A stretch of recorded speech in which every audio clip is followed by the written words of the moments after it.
안녕하세요. 전대환입니다. 전대환의 항암일기 혈액암 투병기 26번째 영상입니다.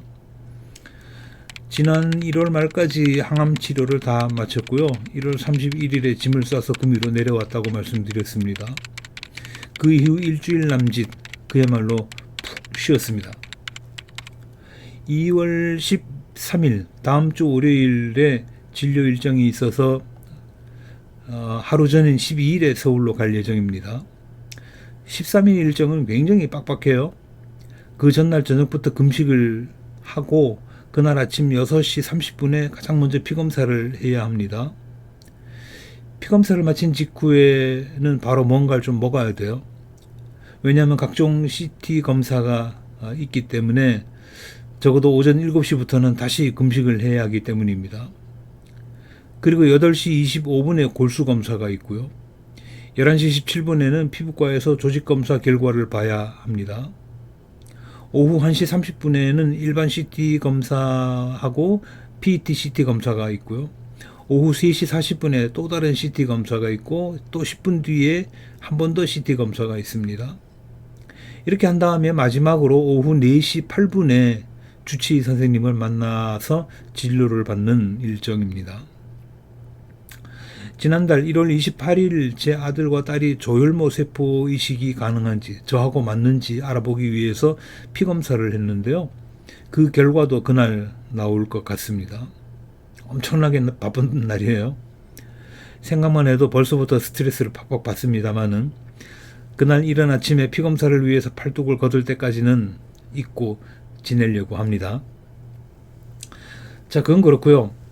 작년이지요. 2022년 초여름부터 몸이 급격히 안 좋아져서 그 이후에는 거의 들어 누워서 지내다시피 했습니다.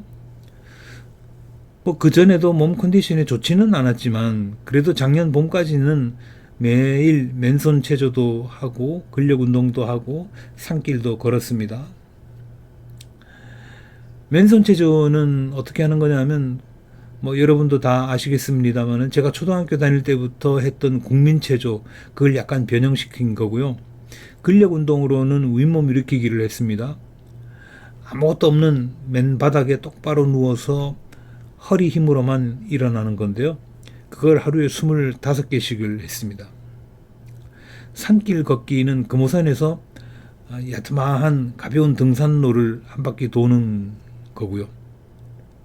근데 제 생활 기록에 보니까 2022년 6월 2일부터는 맨손 체조 기록도 없고 근력 운동 기록도 없고 산길 걷기 기록도 없습니다. 운동 기록이 일절 없어요. 그러니까 운동을 8개월이나 통째로 쉰 거죠. 그렇지만 이제 항암 치료도 다 마쳤고 몸도 조금은 회복되는 과정에 있으니까 어제 운동을 다시 시작해 보기로 했습니다. 내 몸이 어느 정도까지 회복됐는가 도전을 한번 해본 거죠. 먼저 맨손 체조부터 해봤는데 맨손 체조는 전혀 힘들지 않게 가볍게 마쳤습니다. 근력 운동인 윗몸 일으키기도 했는데요. 기억하시는 분이 계실지 모르겠습니다만은 이건 지난해 2022년 9월 29일 영상에서 보여드렸는데요. 그때 13개까지 했습니다. 그러고 나자빠졌죠. 평소에 25개를 하다가 13개밖에 못했으니까 체력이 절반으로 떨어진 상태였다고 볼 수 있을 겁니다. 근데 어제는 20개까지 했어요. 꽤 진전된 결과입니다. 그리고 산에 가서 평소 돌던 코스를 한 바퀴 돌았는데 그것도 크게 무리는 없었습니다.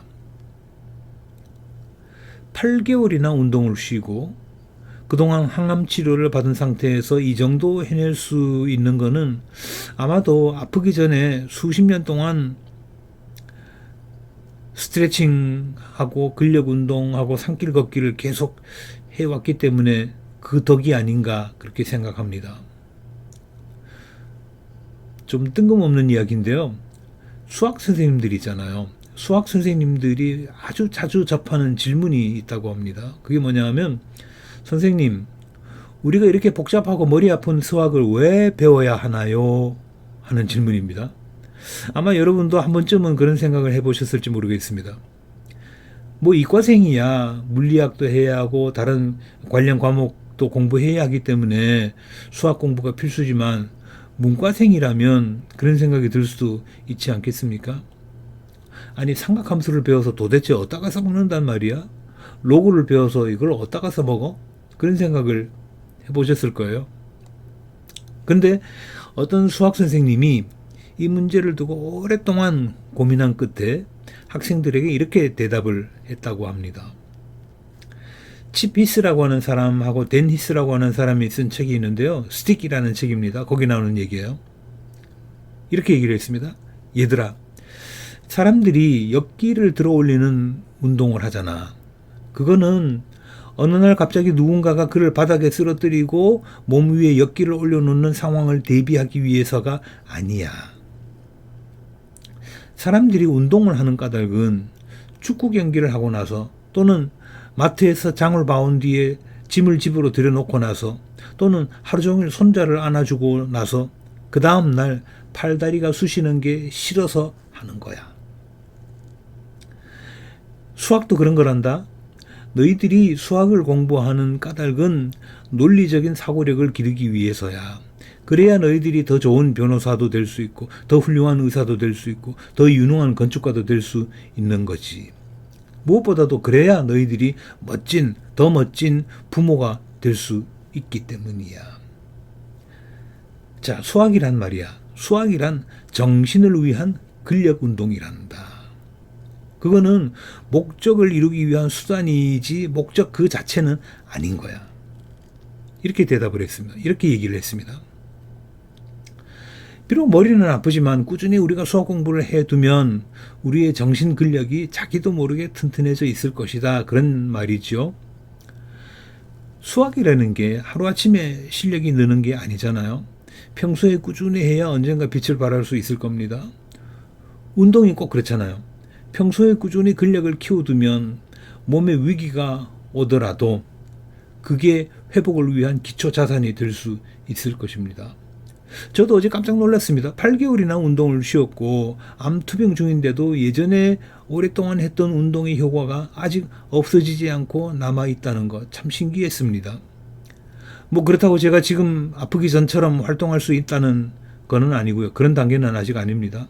아직은 여전히 중증 환자이기는 하지만 회복의 그루터기에 싹이 트고 있구나 생각하니까 기분은 좋습니다. 오늘 여기까지 하겠습니다.